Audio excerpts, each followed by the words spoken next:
মোটামুটি কারোর সাথে রেগে কথা বলি না কখনো। আমি উঠতে বসতে তাকে চোখে দেখছিলাম। ভুডুটা হলো যে এটা হলো একটা প্রাচীন একটা জাদুবিদ্যা।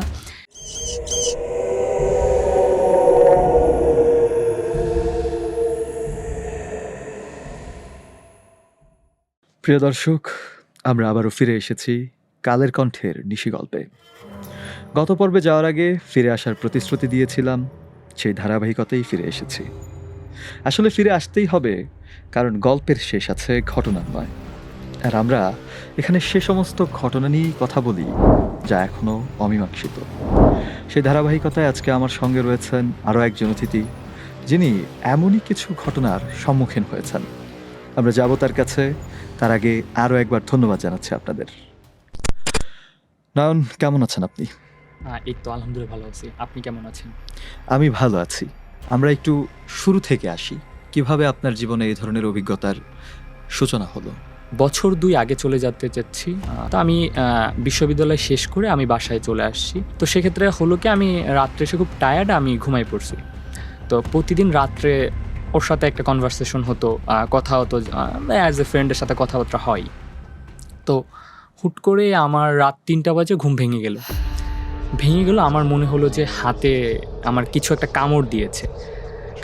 বলতে আমার হাতের এই যে দেখতে পাচ্ছেন, এই যে বুড়ো আঙুলটা, এইখানটায় মনে হচ্ছিল কিছু একটা কামড় দিয়েছে। আমি ছোটোবেলা থেকেই সাপে খুব ভয় পাই। এটা আমি ধরেন এখন আমি যদি সোশ্যাল মিডিয়া ব্যবহার করে থাকি, অনেকেরই স্ন্যাক ফোবিয়াটা আছে। হ্যাঁ, তো আমি প্রচণ্ড ভয় পাই। আমার ফার্স্ট মনে হলো যে আমাকে কি এরকম কোনো কিছুতে কামড় দিল। তো একে তো শহরে বাসা, এরকম কোনো পরিবেশই নাই, তারপরে মশারি টানানো রয়েছে। তো আমি তো প্রচণ্ড ভয় পাচ্ছিলাম। ভয় পেয়ে আমি উঠে রুমের লাইট জ্বালালাম, আমি বিছানার তলে দেখলাম, আমি মশারি চারপাশে দেখলাম, কোথাও আমি এটা নির্দিষ্ট কোনো কারণ পাচ্ছিলাম যে কী কারণে এটা হলো। মজার বিষয় হলো যে আমি যখন রাত 3টা বাজে তখন আমি যখন এই জিনিসটা ফেস করলাম, হুট করে ঘুম ভাঙলো, আমি মেসেঞ্জারে যে সামহাও আমি ওই ব্যক্তিটাকেই আমার ছবি তুললাম, হাতের একটা ChatGPT-কে যে ছবিটা বললাম আমি দিলাম, ওই ছবিটা তুলে আমি ওকে দিলাম। দিয়ে ও আমাকে আগে থেকে টেক্সট করে রাখছিল। আমি জাস্ট ওই টেক্সটগুলো কী টেক্সট করছে এটা দেখি না, আমি জাস্ট ছবিটা দিয়ে বললাম যে কি হয়েছে, আমার তো হঠাৎ এরকম ঘুম ভেঙে গেলো, আমি তো বুঝতে পারছি না। তো ও রিপ্লাই করছে যে এটা তো হওয়ার কথা ছিল, আমি তোমাকে টেক্সট করেছি, তুমি কেন ঘুমাইছো, ফোর্স করছে কাইন্ড অফ, যে আমি কি ঘুমাইতে পারি না, আমার স্বাধীনতা নেই। তো তখন আমাকে আমি তখন ওই মেসেজগুলো পড়লাম, অনেকগুলো মেসেজ ছিল যে এটা তোমার হওয়ার ছিল, এজন্য হয়েছে, আমি চেয়েছি বলে হয়েছে। আমার মনে হলো যে একটু অদ্ভুত ধরনের কথা, যে একটা মানুষ চাইতেই পারে যে সবচেয়ে মজার বিষয় হলো যে সে থাকে ঢাকার বাহিরে বা সে থাকে দেশের এক প্রান্তে, আমি থাকি ঢাকা। তো এইটা তো কখনোই পসিবল না যে কিভাবে সে দেশের এক প্রান্ত থেকে আর এক প্রান্তে একটা মানুষকে বলছে যে আমি এটা চাই, আমি তাকে ঘুম থেকে জাগাতে চাই, আমি জেগে গেলাম এবং আমার শরীরে এরকম একটা ক্ষত হলো। তো আমি কোনোভাবে এটা ক্যাচ করতে পারছিলাম না। সে আমাকে লাস্টে একটা মেসেজ দিল যে তুমি এটা জানার চেষ্টা করো, আমি বলবো না, তুমি যদি জানার চেষ্টা করো, কিছুটা জানতে পারো, তারপরে আমি শেয়ার করব। তো আমি অনেকক্ষণ আলাপ আলোচনা করে আমি অনলাইন করে টোরে আমি ঘুমিয়ে পড়লাম, কোনো কিছু জানলাম না। তো প্রতিদিন তার সাথে আমার কনভারসেশন হয়, কথা হয়। তো একটা পর্যায়ে যে কী হয়, ওই দিন তার সাথে কোনো কথা হয় না, সে সারাদিন আমাকে টেক্সট মেসেজ কিচ্ছু করে না। অন্য দিন হয় কি যে মাঝে মধ্যে রিলস পাঠাচ্ছে, অনেক কিছুই কথা হচ্ছে, আদান প্রদান হচ্ছে। বাট ওই দিন সারাদিন কোনো খোঁজখবর নাই। বিকালে আমি খুব টায়ার্ড ছিলাম, সারাদিন ঘুম হয়, রাত্রে ঘুম হয় না, দিনে একটু ঘুমাইয়ে উঠছি, ভালো লাগছিল না, মন মরামাটা লাগছিল, খুব অস্থির লাগছিল আমার। রাত 10টা বাজে সামথিং। তো তখন হুট করে তার ফোন আসলো, ফোন ধরে বলল যে গত রাতে তোমার সাথে কি হয়েছিল তুমি জানো? আমি বললাম কি হয়েছিল, আমি তো জানি না। ও তখনই আবার বলে, একটা কথাই বলে, আমি চেয়েছিলাম বলে হয়েছিল, আমি চেয়েছিলাম তুমি ঘুম ভাঙবে, এই জন্যই তোমার ঘুম ভেঙেছে। সত্যি আপনার ঘুম কিন্তু ভেঙেছে, কিন্তু এটা কিন্তু তার জানার কথা না। জানার কথা না এই অর্থে। আবার আমি তাকে টেক্সটও করেছিলাম এবং সেইখানেও একটা কনভারসেশন হয়েছিল, মিস্ট্রি, যে সে একটা মিস্ট্রি টাইপের রেখে দিয়েছে যে আমার ঘুম ভাঙছে, বাট সে কিছু একটা করছে, বাট সেটা বলছে না, আধা সত্য। তো আমি তখন তার সাথে মোটামুটি 10 মিনিট একটা কনভারসেশন হলো। কনভারসেশন হওয়ার পর সে মানে কোনোভাবে এটা বলার চেষ্টা করছে না যে কি হবে, মানে আমার লাইফে কি হচ্ছে বা আমি কেন ঘুম হলো। আর এর আগে থেকে আমি একটু বলে রাখি, আমার লাইফের আগে গত 1 মাস বা 2 মাস আগে থেকে আমার লাইফে অনেকটা চেঞ্জ আসছিল, যে চেঞ্জগুলো আমার একটা ছেলে বেস্ট ফ্রেন্ড ছিল, ও ফলো করছিল যে আমার লাইফে অনেকটা চেঞ্জ আসছে। আমি মোটামুটি কারোর সাথে রেগে কথা বলি না কখনো, তো আমি অনেক রেগে যাচ্ছিলাম, আমি পজিটিভ টাইপের ছিলাম কোনো একটা জিনিসের প্রতি, কারো প্রতি। তো এই বিষয়গুলো হচ্ছিল, তারা ফলো করছিল, বাট এই জিনিসগুলো আমি পরে জানছি তাদের থেকে। তো তখন তার মানে সে এরকম কথাবার্তা হলো, মিস্ট্রি টাইপ, মানে কোনো কিছু ক্লিয়ার করলো না, দেন শেষ করে দিল। তো তখন আমি ভাবলাম, আমি আবার ফোন কেটে দিয়ে করলাম, আমি আবার অনলাইন করছিলাম যে কি হলো, আমি কোনো কিছুই পাচ্ছিলাম না। আমি পরবর্তীতে আমি 1-2 দিন নর্মালি আমি এগুলো ছেড়ে দিছি। তো এর মধ্যে আমি বলি, আমার লাইফে প্রচণ্ড পরিমাণ চেঞ্জ আসছিল, আমি অবসেসড হয়ে যাচ্ছিলাম ওই ব্যক্তির প্রতি, আমি উঠতে বসতে তাকে চোখে দেখছিলাম, আমি মৃত্যুকে নিয়ে অনেক চিন্তা ভাবনা করছিলাম, আমি নামাজ কালাম থেকে দূরে সরে গিয়েছিলাম, আমি মসজিদে যেতে পারছিলাম না, মসজিদে গেলে আমার আমি নামাজে বসছি, আমি নামাজ পড়তে পারছি না। তো একটা পর্যায়ে আমি you just lost your mindset, এবং আমি মনে হচ্ছিল আমি পাগল হয়ে যাচ্ছি। লিটারালি আমি মনে হচ্ছিল যে আমি মনে হয় না, মানে আমার নিজের কাছে মনে হচ্ছিল, নিজের কাছে তখন মনে হচ্ছিল আমি দুইটা, একটা হলো আমি নিজের সত্তা, এবং আর একটা আমিটা আমার কন্ট্রোলে নেই, আর একজন কোথাও থেকে কন্ট্রোল করছে, রিমোট দ্বারা বা সামথিং কন্ট্রোল করছে, আমি তার কন্ট্রোলে চলছি, সে যেটা চাচ্ছে সেটাই হচ্ছে, এবং সে যখন যেটা বলছে তখন সেটা আমি করছি। আমি টানা 7 দিন ঘুমাইতে পারি না, আমাকে দেখতে বিধ্বস্ত লাগছিল। আমি বিশ্ববিদ্যালয়ে গেলে আমার অন্যান্য ফ্রেন্ডরা বলছিল, মানে আপনার সমস্যাগুলো আপনি তার সঙ্গে আলাপ করলেন? তার সঙ্গে এখন আলাপ করি নাই, পরে যে আলাপ করছিলাম। তো আমি আলাপ করছিলাম আমারই আর একটা ফ্রেন্ডের সাথে, সেটাই। তো ফ্রেন্ডরা আমি আধা বললাম যে আমার লাইফে এরকম চেঞ্জ হচ্ছে। তো ও তখন আমাকে বলল, আমি যে জিনিস কখনোই বিলিভ করতাম না, ও তখন আমাকে বলল ব্ল্যাক ম্যাজিক সম্পর্কে, এই যে মানে জিন ভূত ইত্যাদি ইত্যাদি। আমি এই জিনিসগুলো বিশ্বাস করতাম না, ফানি মনে করতাম। ফ্রেন্ডের সাথে শেয়ার করছি, যে আমাকে এগুলা নিয়ে সলিউশন দিচ্ছিল।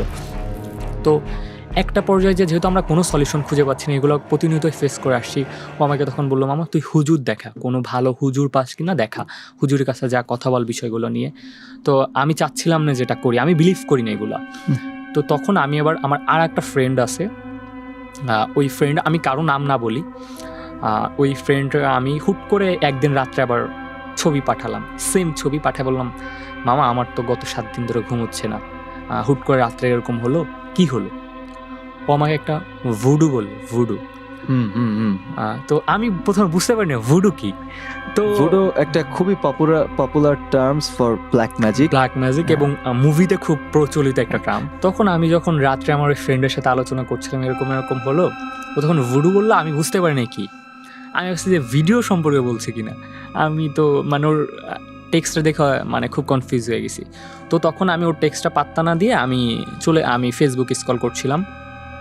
তো পরবর্তীতে ও আমাকে আরও একটু বিস্তারিত বললো যে এটা একটা ব্ল্যাক ম্যাজিক।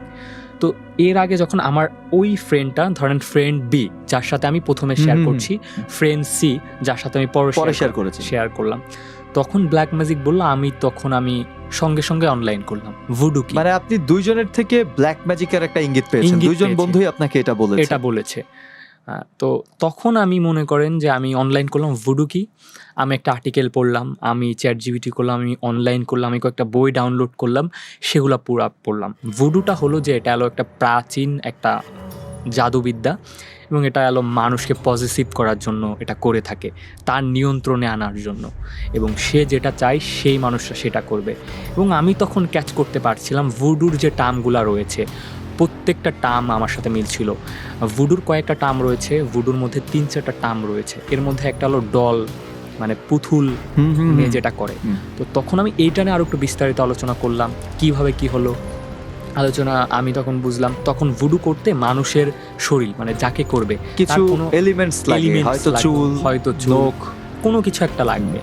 তো আমি বললাম যে আমার এই জিনিসটা কীভাবে পেল। তখন আমি ক্যাচ করলাম কোনো একটা ইভেন্টে বা কোনো একটা সময় আমি ওর সাথে, আমরা ফ্রেন্ড সার্কেল ছিলাম, ও খুব মজা করে আমার চুলটা একটু বড় রাখি, সবসময় চেষ্টা করি, আমরা এখনো দেখতে পাচ্ছি।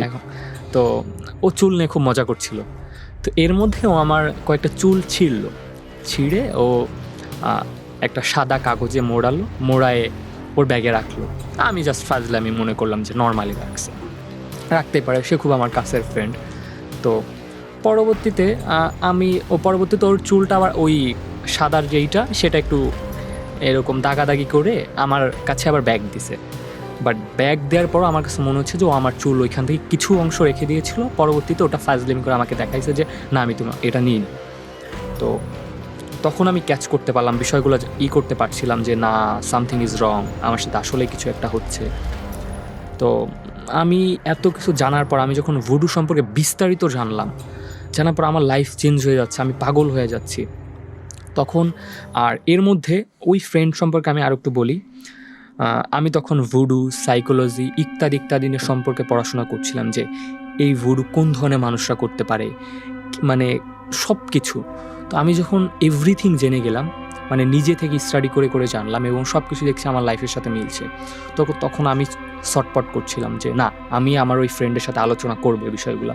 আমি সরাসরি মানে যাকে আপনি সন্দেহ করছি, হ্যাঁ সন্দেহ করছি বলতে ও আমাকে বলছে যে তুমি, মানে ও নিজেই ইঙ্গিত দিচ্ছিল এবং প্রতিনিয়ত খোঁজ খবর রাখছিল এবং ওর সাথে খুব ক্লোজ একটা সম্পর্ক ছিল। এবং আমার লাইফে কোনো একটা মানে সমস্যার মধ্যে পড়লে সবার আগে সিঙ্গেল ব্যক্তি ও আমার লাইফে পাশে এসে দাঁড়াতো। আমি এর আগে এরকম রাত 3-4টা বাজে আমার খারাপ লাগছে, আমি নক করছি যে আমার খারাপ লাগছে, একটু কথা বলবো। সঙ্গে 5 মিনিটের মধ্যে আমাকে কল ব্যাক করে আমার সাথে কথা বলতো, আমার সমস্যাগুলো শুনতো। বাট যখন আমার সাথে এই সমস্যাগুলো শুরু হলো, এই যে বিভিন্ন আমার লাইফের সমস্যা, তারপর থেকে ওর সাথে এই যে আমার পার্সোনাল সমস্যাগুলো আমার সাথেও মানে এইগুলো এড়িয়ে চলে, মানে কথা বলতে চাই না, যে এইগুলা খুব মানে বলে যে ব্যস্ত এই সেই, মানে আমার সাথে কথা বলতে যাচ্ছিল না। তখন আমি ওকে নক করলাম একদিন যে আমি তোমার সাথে একটু দেখা করতে যাচ্ছি, একটু কথা বলবো। তো আমি এই কথা বলবো এটা বলে আমি বললাম যে নর্মালি আমার একটু আলোচনা করব আমাদের পার্সোনাল লাইফ সম্পর্কে বা ইত্যাদি। তো তখন আমি আমার বাসা থেকে আমি চলে গেলাম ঢাকার বাইরে, একসাথে হওয়ার পর কথা বলছিলাম। কথা বলার পর তখন আমি ওকে বললাম আমি আর একটা আমার সাথে ফ্রেন্ড গিয়েছিল, ওকে তখন আমি কিছু শেয়ার করি নাই, কারণ আমি চাচ্ছিলাম যে আগে বলে তারপর ওকে শেয়ার করব। তখন ওকে আমি একটা রেস্টুরেন্টে বসলাম, ওকে উঠাইনি, আমি বললাম যে মামা তুই নিচে থাক, আমরা একটু কথা বলি পার্সোনালি, তোকে একটু পরে ডাকছি। যখন আমরা গেলাম, আমরা খুব ফাইজলামি করে কথা বলছিলাম, খুব হাসছিলাম। তো তারপরে একটা কথা বলছিলাম যে তুমি কি চাও না যে আমি ভালো থাকি? সব মশার বিরুদ্ধে সুরক্ষা দিতে এলো বসুন্ধরা এক্সট্রিম অ্যারোসল, মশার বিরুদ্ধে এক্সট্রিম সুরক্ষা। আমি প্রথমে 2টা কোশ্চেন করলাম যে তুমি কি চাও যে আমাদের বন্ধুত্বটা কন্টিনিউ হোক, আমাদের বন্ধুত্বটা ভবিষ্যতের জন্য টিকে থাকুক? তুমি কি চাও আমি ভালো থাকি? আমি পাগল হয়ে যাচ্ছি, জাস্ট আমি একটা কথা বলছিলাম, আমি পাগল হয়ে যাচ্ছি। ও তখন খুব হাসছিল আর আমার দিকে তাকাইছিল, যে বলতেছিল যে হ্যাঁ আমি চাই আমাদের বন্ধুত্বটা কন্টিনিউ করুক, খুব মজা করছিল। তখন একটা পর্যায়ে যে আমি বলা শুরু করলাম, দেখো তুমি তো ওই দিনকে বললা এরকম ঘটনা, বাট তুমি তো ক্লিয়ার করলা না। তো আমি এরকম জানার শিখলাম, আমি ওকে বললাম ভুডু। ও মানে আশ্চর্য, কিছু জানে না। ও বলে মানে ভুডু কি, ও মজা করছে, ভুডু কি এগুলা কি আমি জানি নাকি, কিছুই নিচ্ছে না, খুব মজা করছে। আমি তখন বললাম যে দেখো আমার কাছে মনে হচ্ছে যে আমি এগুলো ফেস করছি এবং এগুলার পিছে কোনো না কোনো কারণ রয়েছে। আমি মনে হচ্ছে যে তোমার প্রতি পজিটিভ, তুমি যেটা চাচ্ছ সেটা হচ্ছে। তো এগুলো বলার পর মানে ও খুব ফানি মুডে, তো একটা পর্যায়ে খুব প্রচণ্ড রেগে যে সাথে পানি বোতল ছিল, ছুঁড়ে মারলো। মানে আমার এইখানে লেগে আমি কাইন্ডটা পড়ে যাই খুব স্পিডে, এবং সাইডে লোক ছিল না, যাই হোক এই জন্য কেউ দেখতে পায় না। তো পরবর্তীতে দেন আমি একটু ঠান্ডা হলাম, বললাম যে কি হয়েছে বলো। তখন একটা কথা বলে যে আমার মধ্যে, আমি সবসময় মাঝে মধ্যে আমি রেগে গেলে 2টা আমি থাকি, আমি তখন আমার কন্ট্রোলে থাকি না। তা আমি খুব আশ্চর্য হয়ে শুনছিলাম ওর কথা, যে কি বলছে আমি তো বুঝতে পারছি না। তো ও তখন আমাকে বারবার বলার চেষ্টা করতেছিল যে না আমি ভুডু সম্পর্কে জানি না, তুমি এগুলো না আমাকে নেক্সট টাইম আর জিজ্ঞেস করবা না। তো এগুলো বলে টোলে ও বললো যে না তুমি ওই ফ্রেন্ডটাকে ডাক দাও, আমি যাকে নিয়ে গিয়েছি। মানে ও এইগুলো অ্যাভয়েড করতে যাচ্ছে। তো তখন ও আমার ফোন বের করে আমার ফোন দিয়ে কল করলো যে তুমি উপরে আসো। ও আমার ওই ফ্রেন্ড উপর আসলো, ও একটু রেগে আছে, কারণ ওকে আমি এত পথ জার্নি করে এনে ওকে আমি আর একটা জায়গায় রেখে আসি, আমরা আলাদা আলোচনা করছি। তখন ও আসার পর ও বলতেছিল, ডাইরেক্ট ও ফানি করে বলতেছিল, দেখো আমি তোমাকে ভালোবাসি, তুমি যেটা চাচ্ছ সেটা হচ্ছে। তো এগুলো বলার পর মানে ও খুব ফানি মুডে, তো একটা পর্যায়ে খুব প্রচণ্ড রেগে গেল, রেগে যে সাথে পানি বোতল ছিল, ছুঁড়ে মারলো। মানে আমার এইখানে লেগে আমি নর্না এগুলো বলছে যে আমি নাকি ওকে ভুডু মুডু করছি, কি করছি, ব্ল্যাক ম্যাজিক, মানে শি চেঞ্জ হার মোড হ্যাঁ ইনস্ট্যান্টলি। ইনস্ট্যান্টলি, এবং এটা নর্মালাইজ করার চেষ্টা করছে, কারণ ও তো জানে যে আমি এই বিষয়গুলো অন্যজনের সাথেও শেয়ার করতে পারি। তো যখন নর্মালাইজ করছে, তো আমার ওই ফ্রেন্ডটা কিছু বুঝতে পারছে না, কারণ ওর সাথে আমি কিচ্ছু শেয়ার করিনি, এভরিথিং। তো তখন ও শেয়ার করছিল। দেন পরবর্তীতে হলো কি যে ও ভুডুর টার্মগুলো বলছিল, যে টার্মগুলো আমি অনলাইন করে জানলাম, আমি বই পড়ে জানলাম। ও বলছিল যে এটা একটা প্রাচীন জাদুবিদ্যা, এটা এই যে খ্রিস্টান ধর্ম অবলম্বনরা বেশি অর্থাৎ follow করে। প্রথমে কিন্তু সে বুড়ো সম্পর্কে কিছু কিছুই জানে না। এমন একটা এবং ইয়ে। আমি বলি, আমরা কান খুচাই, ওটাকে কি বলে আমি exactly Cotton bud। Cotton bud. তো ওর কাছে ওটা ছিল ব্যাগে, ওটা বের করে ও কাইন্ড অফ এইখানে এরকম একটা আর্ট করছিল। আর্ট করে ও দেখাচ্ছিল যে এখানে একটা পুতুল রাখবা, পুতুলের জায়গায় একটা কাগজ রাখছিল, টিস্যু পেপার। টিস্যু পেপারটা এরকম একটা আকৃতি দিয়ে ও এটাকে Cross kind of। হ্যাঁ It's like a Jesus sign। হ্যাঁ ক্রস দিয়ে ও এটা দিয়ে এরকম ফুটা ফুটা করছিল। ও আমার ওই ফ্রেন্ডটাকে দেখাচ্ছিল, বাট আমার সামনে সে কলম সম্পূর্ণ ভিন্ন রূপে ছিল। তো তখন দেখাচ্ছিল, আমি তো জাস্ট অবাক, আমি কিচ্ছু বলছি না, আমি খালি দেখছি, অবজার্ভ করছি ওকে। অবজার্ভ করার পর এবং আর একটা বিষয় বলি, আমি যখন ওর সাথে কথা বলছিলাম, কথা বলার মধ্যে আমি যখন এগুলোকে শেয়ার করলাম, ও প্রচণ্ড পরিমাণে একসাথে রেগে গেলো। রেগে যাওয়ার পর ও মাঝখানে এলো নিজে নিজে। আমি ওকে মানে ওর চোখের দিকে আমার চোখ, মানে ও কী করছে সম্পূর্ণ অবজার্ভ করছি। তো একটা পর্যায়ে আমার দিকে মানে ও মনে মনে এরকম কিছু একটা করছিল, করে ফু দিল। তো আমি তখন বলছিলাম যে কী হলো। আমি কলাম বাসা থেকে বের হয়েছে এই উদ্দেশ্যে, হয় আমি বাঁচবো, নয় এটা শেষ দেখে ছাড়বো। আমার যে ফ্রেন্ড বির সাথে ওই যে প্রথমে শেয়ার করছে, তো ওর সাথে আমি আবার ওর সাথেও তো কন্টিনিউ হচ্ছে। তখন আমরা ফ্রেন্ড বি এবং সি তো চলে গেল, ফ্রেন্ড ডি যে নতুন যুক্ত হলো, বেস্ট ফ্রেন্ড যুক্ত হওয়ার পর, বেস্ট ফ্রেন্ড আমি জাস্ট নাম দিচ্ছি, নর্মাল ফ্রেন্ড। তো ফ্রেন্ড ডি যুক্ত হওয়ার পর আমরা তিনজন একটা গ্রুপ করলাম। গ্রুপ করলে প্রতিনিয়ত আমার লাইফ সম্পর্কে ওদের আপডেট দিচ্ছিলাম, কী চেঞ্জ হচ্ছে এবং নতুন কী অ্যাড হয়েছে এবং ওর সাথে আমার কী কনভারসেশন হচ্ছে। তখন আমার ফ্রেন্ডরা কথা বলছিল যে তুমি হুজুর দেখাও, বাট আমার ফ্রেন্ড বি বলছিল যে এখনই হুজুর দেখানো যাবে না, এইটা যখন তুমি মানে কারো কাছে যাবা, এটা হিতে বিপরীত হতে পারে। এই সম্পর্কে যারা জানেন তারা জানেন, আমি যখন কারো একজন হেল্প নিব, তখন যে ব্যাপারটা আরো অ্যাগ্রেসিভ দিকে চলে যেতে অ্যাগ্রেসিভ পারে। দিকে চলে যাবে। পরবর্তী দিন আমি আবার সেম ঢাকা এসে আবার আমি ওইখানে গেছি। আমাকে হুট করে রাত্রে আবার কল করে বললো যে তোমার কালকে আমার সাথে দেখা করা লাগবেই। আমি প্রচণ্ড পরিমাণ এক্সকিউজ দিয়েছিলাম। আমার ফ্রেন্ড, বাকি যে ফ্রেন্ডের সাথে আলোচনা করছিলাম যে তুমি যত ডিস্টেন্সেস থাকতে পারবো তোমার জন্য তত ভালো। তো আমার ওই ফ্রেন্ডটা তখন বলছিল যে না, কোনোভাবে যাওয়া যাবে না, তুমি যেভাবে একটা করো। তো বলছিল যে দেখা করা লাগবেই, এবং আমি বলছিলাম যে না, আমার কাছে ভাড়া নেই, ইত্যাদি অনেক কিছু, আমার কাজ আছে, আছে ওই আছে, বাট সে কোনোভাবে শুনছিল না। মানে কাইন্ড অফ জানি না, একটা পর্যায়ে আমার মনে হয় না নিজের কন্ট্রোলে ছিলাম, আমি চলে গেলাম, আবার সেখানে চলে গেলাম এবং সে বলে যে না, তোমার আজকে সারা রাত আমার সাথে থাকা লাগবে। খুব নির্জন একটা জায়গা, মানে আমি ভয় পাচ্ছিলাম যে এই জায়গাটা কিভাবে আমি থাকবো। মানে সে বললেই কি হলো যে আমি তার সাথে স্টে করব। তো একটা পর্যায়ে রাত 11টা-12টা বেজে যাচ্ছে, আমি আসতে পারছি না। তো আমি তারপরে মনে হলো যে না, আমি ব্যাক করব। তখন তাকে খুব কষ্ট করে বুঝে আসলাম। তো এর মধ্যে তার পরিবারের ব্যাকগ্রাউন্ড সম্পর্কে বলি, সেটা হলো যে তার পরিবারের ব্যাকগ্রাউন্ড এই চর্চাটা করে আসে, মানে তারা বিলিভ করে জিন, ভূত, ব্ল্যাক ম্যাজিক এগুলো বিলিভ করে। তো তার কাছের একজনের কথা বলি, আমি নাম না বলি বা কিছু পরিচয় শেয়ার না করি। তো ওনার যে হাজব্যান্ড, মানে উনি ফিমেল ক্যারেক্টার, ওনার হাজব্যান্ডের সাথে একটা পর্যায়ে ডিভোর্স হয়ে যায়, এবং ডিভোর্স হয়ে যাওয়ার পর ওনার হাজব্যান্ড ডিভোর্স হয়ে যাওয়ার পর উনি খুব ভেঙে পড়ে, এবং ভেঙে পড়ার পর উনি এই ব্ল্যাক ম্যাজিকের সাহায্য নেয়, এবং এখানে যে ওনার যা কিছু প্রয়োজন উনি মানে ওনার হাজব্যান্ডকে চাই, মানে কথা হলো যে কোনো শর্তে। তো আমি ওই দিনকে আলোচনা করছিলাম যে মানে আমি খুব মানে এক কথা হলো, একটা আমি নিজের আমিতে ছিলাম, নিজের কন্ট্রোলে ছিলাম, একটা ওদের কন্ট্রোলে ছিলাম।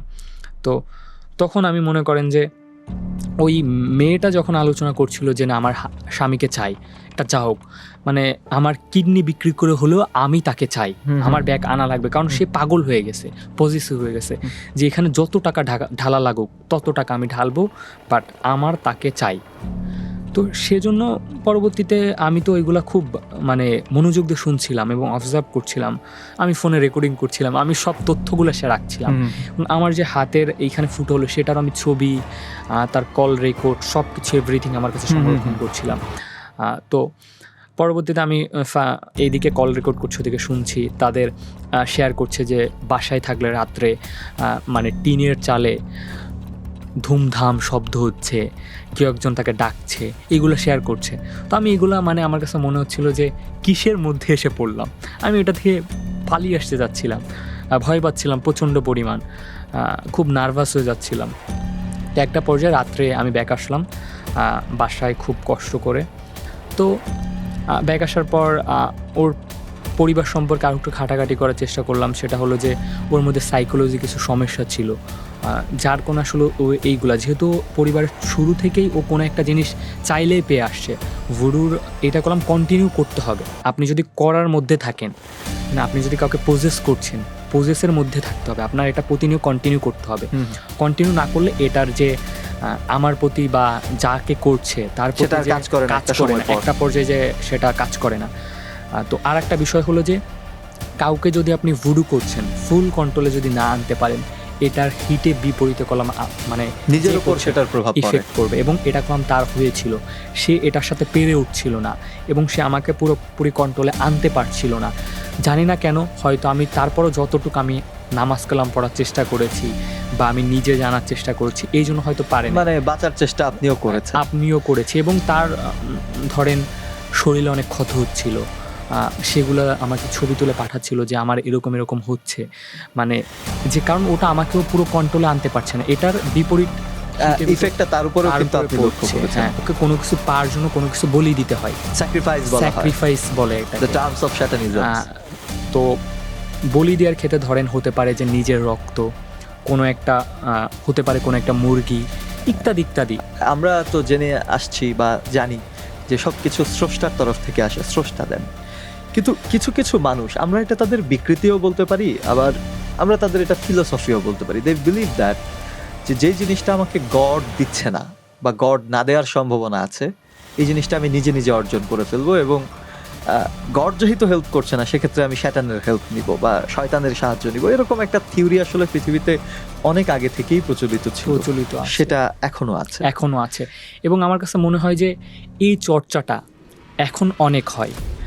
আমি যখন এটা নিয়ে ঘাটাঘাটি করছিলাম, আমি অনেক অনলাইন ফেসবুক গ্রুপে এরকম অনেক পোস্ট পাচ্ছিলাম যে এরকম এরকম তার সাথেও হয়েছে।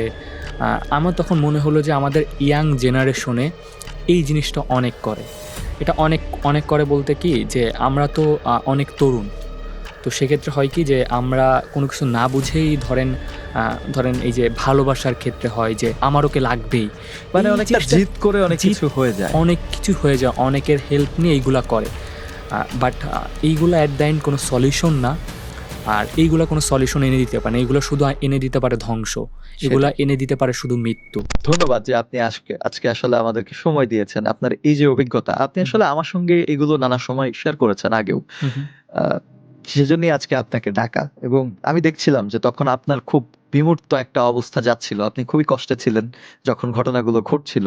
আপনি মাঝে মধ্যেই সেই সময় আমার সঙ্গে দেখা করতে আসতেন এবং এই ব্যাপারগুলো আমাকে জানাতেন, বিধ্বস্ত চেহারা নিয়ে আপনি যেতেন। যাই হোক, আপনাকে ধন্যবাদ। ধন্যবাদ আমাদের নিশি গল্পের সকল দর্শককে আজকে আমাদের সঙ্গে থাকার জন্য।